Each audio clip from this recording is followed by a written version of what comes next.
Selamat datang kembali di pembahasan mendalam kita. Pernah nggak sih Anda ngerasa kayak lagi semangat-semangatnya mau maju, tapi kok kayak ada yang nahan gitu? Kayak berenang lawan arus? Iya. Kayak ada gaya gravitasi balik ke kebiasaan lama ya. Nah, kali ini kita mau kupas tuntas bab 25 dari sumber kita yang ngomongin soal angin sakal atau headwinds. Kekuatan tak terlihat yang sering banget ngehambat progres kita. Betul. Apalagi kalau Anda ngincer jalur cepat, fast lane itu ya, bukan yang slow lane biasa. Persis. Jadi misi kita nih, kita mau coba identifikasi apa aja sih penghambat ini, terus gimana ngelawannya. Sip. Bab ini fokusnya memang ke friksi eksternal. Bukan cuma tantangan gede yang kelihatan, tapi justru pengaruh-pengaruh halus dari lingkungan, dari orang sekitar. Yang kadang nggak kita sadari ya. Itu dia. Nggak sadar tapi dampaknya lumayan loh. Bisa nguras energi banget kalau nggak di-manage. Oke, kita bedah satu-satu ya. Yang pertama nih, disebut ada penebar keraguan. Ini bisa siapa aja ya? Temen, keluarga, kolega mungkin. Bisa banget.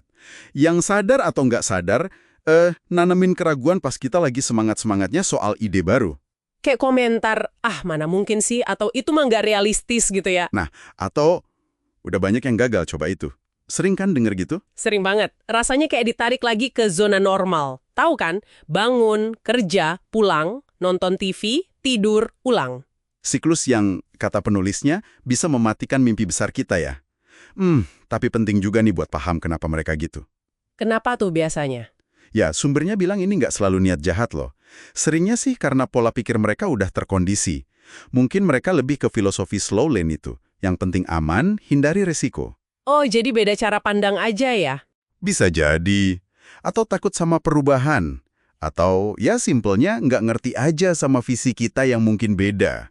Makanya penting ngenalin sumbernya. Termasuk lingkungan juga ya, tempat kerja, pergaulan gitu. Krusial banget. Kalau lingkungan Anda kerasa nyedot energi atau nggak dukung tujuan, wah, itu angin sakal yang kuat banget. Perlu dievaluasi secara sadar tuh.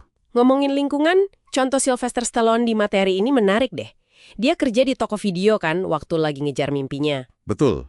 Kuncinya bukan cuma bertahan, tapi gimana dia secara strategis memposisikan diri. Maksudnya? Dia kerja di lingkungan yang relevan sama mimpinya, industri film. Jadi sambil kerja, dia kayak riset pasar gitu loh. Ngamatin selera penonton, tetap di ekosistem yang dia tuju. Oh, jadi nggak cuma sekedar cari duit ya, tapi sambil belajar juga. Atau paling nggak diminimalisir dampaknya. Jadi, coba deh Anda evaluasi lingkungan Anda sekarang. Membantu atau malah menghambat? Benar juga.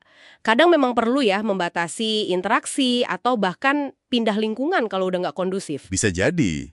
Nggak gampang memang, tapi perlu dipertimbangkan. Terus bahasanya geser nih ke area yang lebih personal. Hubungan. Dibilang hubungan yang nggak dukung itu kayak... Kayak dayung perahu lawan arus, terus ada penumpang yang malah nambah beban atau goyang-goyangin perahu. Metaforanya kuat banget ya? Kuat banget. Dan ini nggak cuma hubungan yang jelas-jelas toksik kan ya? Nggak cuma itu, tapi juga hubungan yang suam-suam kuku. Yang kayaknya nyaman-nyaman aja, tapi sebenarnya nahan kita di tempat. Jadi penting banget punya pasangan atau lingkaran dekat yang beneran percaya sama tujuan kita. Bukan cuma ya udahlah terserah kamu. Betul. Penulisnya nekenin itu. Jadi ini pertanyaan reflektif lagi buat Anda.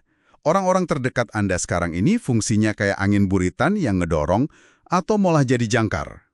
Wah, dalam nih pertanyaannya. Ya, tujuannya bukan nyalahin siapa-siapa ya, tapi biar kita sadar aja sama dinamika pengaruh di sekitar kita.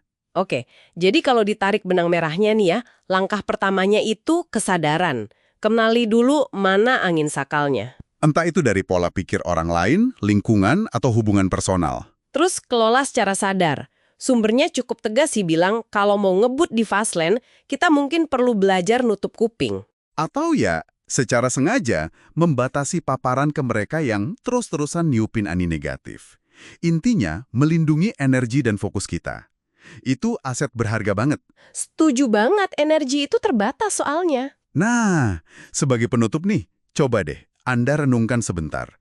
Kira-kira berapa banyak energi Anda tiap hari yang habis cuma buat ngelawan angin sakal ini? Melawan argumen, ngebela diri, ngadepin keraguan orang lain. Atau sekedar bertahan di lingkungan yang nggak suportif? Bandingin sama energi yang benar-benar Anda pakai buat maju ke tujuan. Kebayang sih kalau energi pajak angin sakal itu bisa dialihin ya. Nah, jadi coba pikirin. Satu perubahan kecil aja deh. Apa yang bisa Anda lakuin mulai hari ini buat ngurangin satu sumber gesekan itu? Mungkin ngurangin satu interaksi yang nyedot energi? Atau cari komunitas baru yang lebih sejalan. Bisa jadi, apapun itu. Intinya, pilihlah pengaruh di sekitar Anda secara sadar. Karena itu kayak kompas, ikut nentuin arah dan kecepatan perjalanan Anda.